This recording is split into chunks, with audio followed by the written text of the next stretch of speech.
ட்ரம்ப்போடைய அதிரடிகள் அவருடைய பல்ட்டிகள் தொடர்ந்துகிட்டே இருக்கு.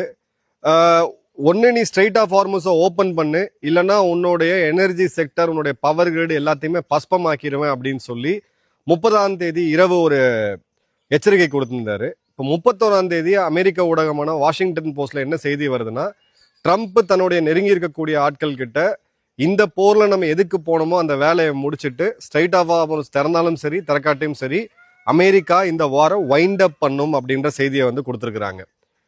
இப்போ அமெரிக்க துருப்புகள் அங்க இருக்கு. அவங்களோட ஏர்பான் டிவிஷன், அவங்களுடைய மெரைன் கமாண்டோஸ் எல்லாமே கிட்டத்தட்ட 10,000 பேர் இருப்பாங்க, அங்க இருக்கிறாங்க ஏற்கனவே.